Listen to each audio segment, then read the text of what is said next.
नमस्कार दोस्तों, चलिए आज बात करते हैं कि सीएससी के ज़रिए हमें ई डिस्ट्रिक्ट से जाति प्रमाण पत्र किस प्रकार से आवेदन करना है। तो आपको सबसे पहले ई डिस्ट्रिक्ट के होम पेज पे आ जाना है। जब यहाँ पर आएंगे तो आपको सबसे ऊपर लेफ़्ट साइड पे ई डिस्ट्रिक्ट लॉगिन नज़र आएगा। आपको इस पर क्लिक कर देना है। जैसे ही आप क्लिक करेंगे तो आप लॉगिन पेज पे आ जाएंगे। आपको लॉगिन पेज में आने के बाद सामने ई डिस्ट्रिक्ट लॉगिन नज़र आ जाएगा। तो आपको इसमें आ जाना है और सेलेक्ट टाइप लॉगिन इस पर टिक कर देना है। जैसे ही आप सेलेक्ट टाइप लॉगिन पे क्लिक करेंगे तो आपके सामने सीएससी ई डिस्ट्रिक्ट वाला ऑप्शन सबसे नीचे नज़र आएगा, उसे सेलेक्ट कर लेना है। जैसे ही आप इसे सेलेक्ट करके नीचे आएंगे तो आपको अपनी आईडी भरनी होगी, जो कि आपको रजिस्ट्रेशन के टाइम पे ई डिस्ट्रिक्ट के रजिस्ट्रेशन के टाइम पे मिली होगी। तो आपको अपनी रजिस्ट्रेशन आईडी ई डिस्ट्रिक्ट की डाल देनी है। उसके बाद आपने जो पासवर्ड बनाया था या आपको मिला हुआ है आप अपना डाल देना है। फिर आपको नीचे आना है कैप्चर में। तो ऊपर जो फ़ोटो में आपको कैप्चर नज़र आएगा उसे आपको कैप्चर देख के इसमें भर देना है। जैसे ही आप कैप्चर भरेंगे आपको नीचे सबमिट पे क्लिक करना है और सबमिट में क्लिक करते ही आप इसमें लॉगिन कर जाएंगे। जैसे ही आप लॉगिन पेज पे आएंगे तो आपके सामने कुछ ऑप्शंस नज़र आने लगेंगे। तो आपको ध्यान देना है कि सबसे पहले आपको नीचे लेफ़्ट साइड पे प्रमाण पत्र में आ जाना है। प्रमाण पत्र के नीचे आप देखेंगे आपके सामने लिखा होगा जाति प्रमाण पत्र हिंदी और जाति प्रमाण पत्र इंग्लिश। तो यहाँ एक बात खास ध्यान रखनी आवश्यक है, यदि आपको अपना जाति प्रमाण पत्र स्टेट गवर्नमेंट में अप्लाई करने के लिए बनवाना है तो आपको हिंदी वाले में अप्लाई करना है। और यदि आपको सेंट्रल गवर्नमेंट में किसी वैकेंसी के लिए आप अप्लाई कर रहे हैं या सेंट्रल गवर्नमेंट की किसी स्कीम का लाभ लेना है तो आपको जाति प्रमाण पत्र इंग्लिश वाला ऑप्शन अप्लाई करना होगा, जिससे आपको सेंट्रल का जाति प्रमाण पत्र बन के आ जाएगा। इसी प्रकार चलिए अब हम आते हैं जाति प्रमाण पत्र आवेदन में, जिसमें हिंदी में जो स्टेट गवर्नमेंट के लिए होता है। इस पर मुझे क्लिक कर देना है। जैसे ही क्लिक करेंगे आपके सामने एक विंडो खुल के आ जाएगा, जिसमें आपको जाति प्रमाण पत्र आवेदन के लिए पहले केवाईसी करना आवश्यक होगा, जो कि आपको आधार कार्ड से करना है। तो सबसे पहले आपको अपना यहाँ पे आधार कार्ड भरना होगा, उसके बाद अपना कैप्चर कोड डाल देना है और आई कन्फर्म में क्लिक करके आपको सबमिट करना होगा। एक बात ध्यान रखना है, इसमें आपका आधार कार्ड मोबाइल से लिंक होना आवश्यक है।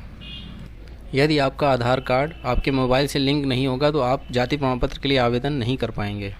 इसीलिए आप अपना रजिस्टर्ड आधार कार्ड जो मोबाइल से लिंक हो उसे आप यहाँ डाल दें। इसके बाद आपके रजिस्टर्ड मोबाइल नंबर पे एक OTP आएगा।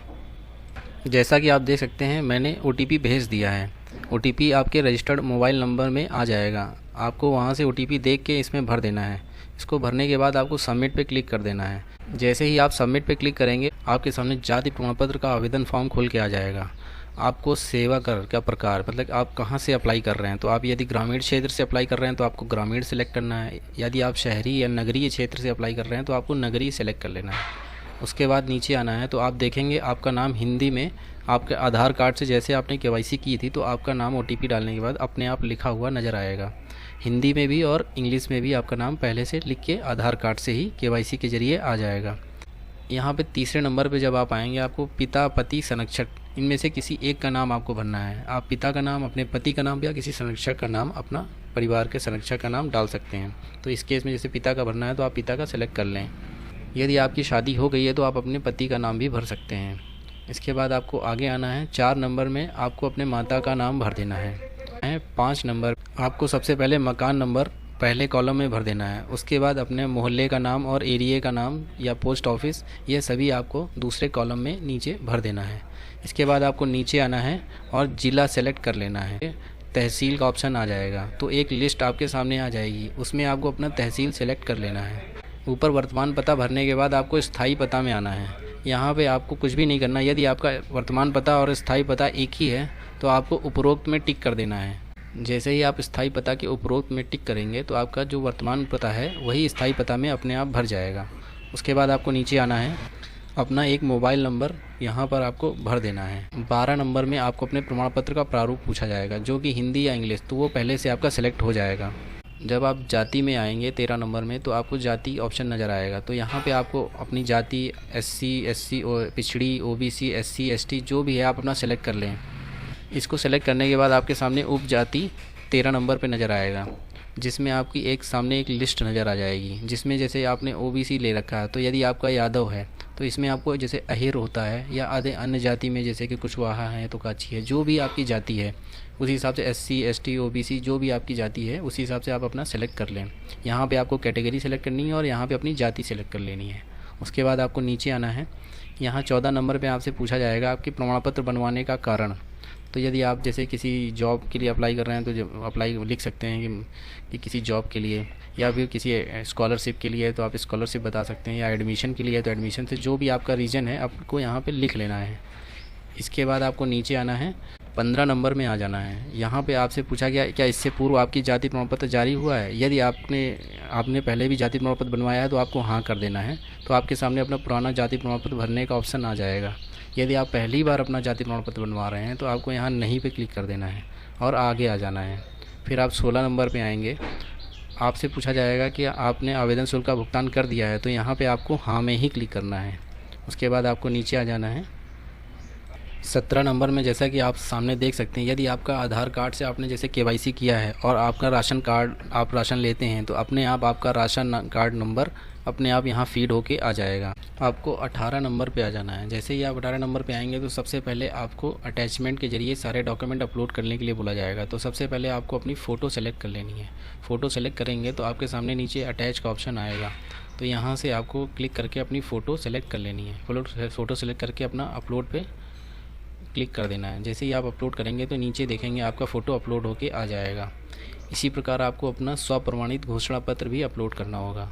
तो स्वप्रमाणित घोषणा पत्र यहाँ सेलेक्ट करना है और नीचे आपको अटैच पे क्लिक कर देना है। अटैच करके सेलेक्ट करके ओपन कर देना है। उसके बाद आपको अपलोड पे क्लिक कर देना है। जैसे ही अपलोड करेंगे तो आपका स्वप्रमाणित घोषणा पत्र अपलोड हो जाएगा। फिर वापस से आपको अपने लिस्ट में आना है और अपना अन्य में सेलेक्ट कर लेना है।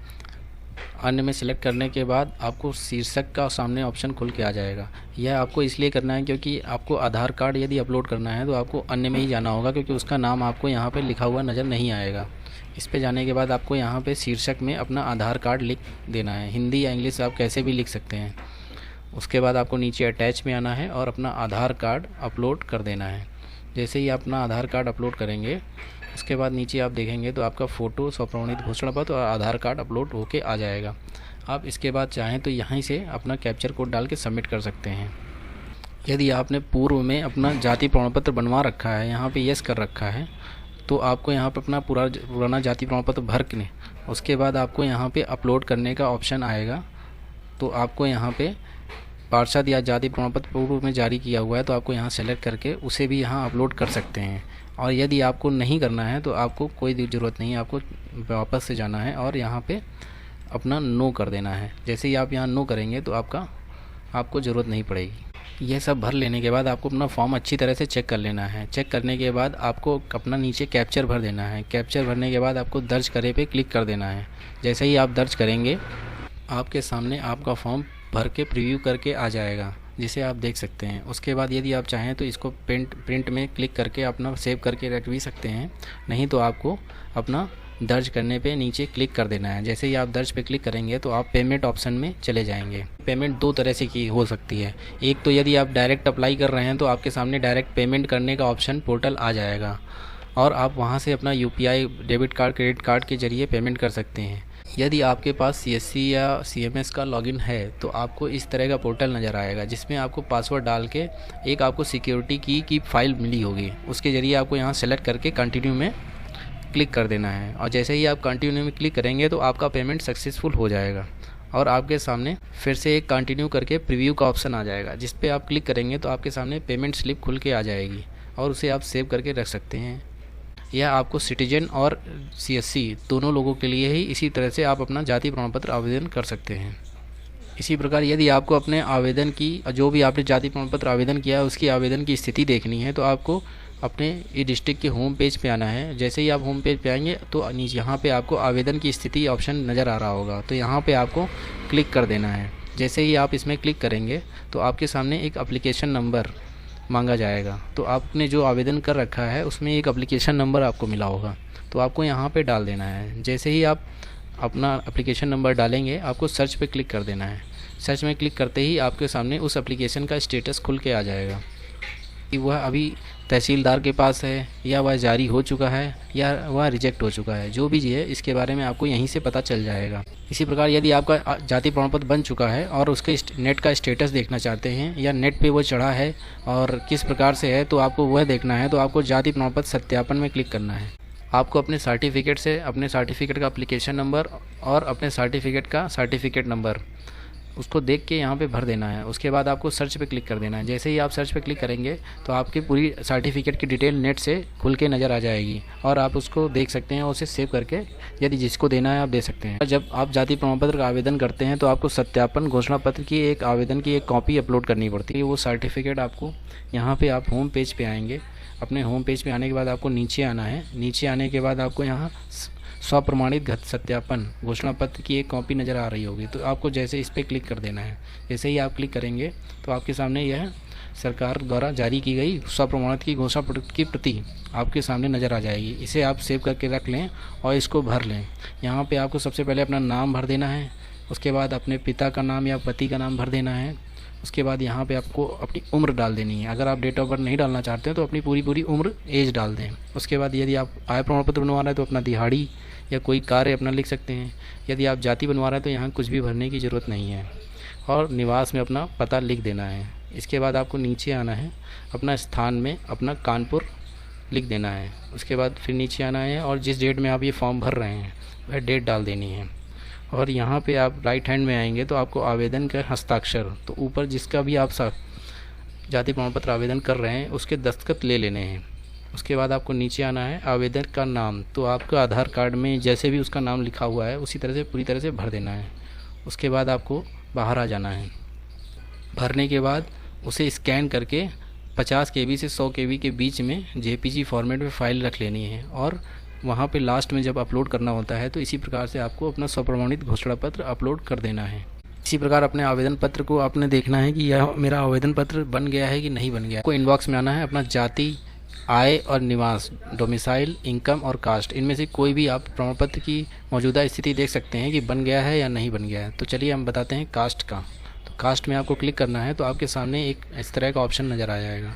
फिर आपको यहाँ पे सेलेक्ट सर्विस में क्लिक करना है तो आपको इनकम, डोमिसाइल और अन्य ऑप्शन नज़र आ जाएंगे। तो मुझे कास्ट सेलेक्ट कर लेना है। कास्ट सेलेक्ट करने के बाद शो पे क्लिक करना है तो जो भी मैंने आवेदन कर रखे हैं उसकी एक लिस्ट एप्लीकेशन फॉर्म सहित खुल के आ जाएगी। जैसे ही आप इसमें ये जो नंबर लिखा हो रहा है एप्लीकेशन का, इस पर आप टिक करेंगे तो आपका यदि सर्टिफिकेट बन गया है तो आपके सामने खुल के आ जाएगा। आप इसे सेव करके जिसको देना है आप दे सकते हैं या अपना है तो आप अपने पास यूज़ कर सकते हैं। इसी प्रकार यदि आप यहाँ से अपने एप्लीकेशन का स्टेटस देखना चाहते हैं तो आपको स्टेटस एक्नॉलेजमेंट रिसिप्ट में आना है और यहाँ पे स्टेटस ट्रैकिंग में क्लिक करना है। क्लिक करते ही जो भी आपने आवेदन किया है उसका एप्लीकेशन नंबर आपने सेव कर रखा है, वहाँ पे आपको यहाँ एप्लीकेशन नंबर यहाँ डाल देना है और यहाँ पे दर्ज पे क्लिक कर देना है। जैसे ये दर्ज करेंगे तो आपके एप्लीकेशन का स्टेटस खुल के आ जाएगा और उसकी क्या स्थिति है, रिजेक्ट हुआ है या अप्रूव्ड हो गया है, बन गया है, वो सब यहाँ लिख के आ जाएगा और उसे भी आप अगर किसी को देना है तो दे सकते हैं। और यदि आपने एप्लीकेशन किया है और पेमेंट करना किसी कारणवश आप पेमेंट नहीं कर पाए हैं तो आपको यहाँ पे पेंडिंग ऑप्शन नज़र आ रहा होगा, तो पेंडिंग ऑप्शन में आ जाना है और यहाँ पे आपको इनकम, कास्ट, डोमिसाइल मतलब जाति, आय, निवास, इनमें से जिसका भी आपने पेंडिंग रह गया है तो आप यहाँ क्लिक कर देना है। क्लिक करते ही आपको उसकी डिटेल सामने नज़र आ जाएगी। आप चाहें तो उसके आवेदन संख्या यहाँ सामने नज़र आएगी, आपको आवेदन संख्या में क्लिक कर देना है और उसका आगे का पेमेंट ऑप्शन पे जाके अपना उसका पेमेंट कर देना है, जिस प्रकार से मैंने आपको पूर्व में बता रखा है। इसी प्रकार से आप अपना जाति का और सेंट्रल गवर्नमेंट का सर्टिफिकेट भी अप्लाई कर सकते हैं। आपको सेम इसी तरह के प्रोसेस को फॉलो करना है और आप चाहें तो आय और निवास भी इसी प्रकार से अप्लाई कर सकते हैं।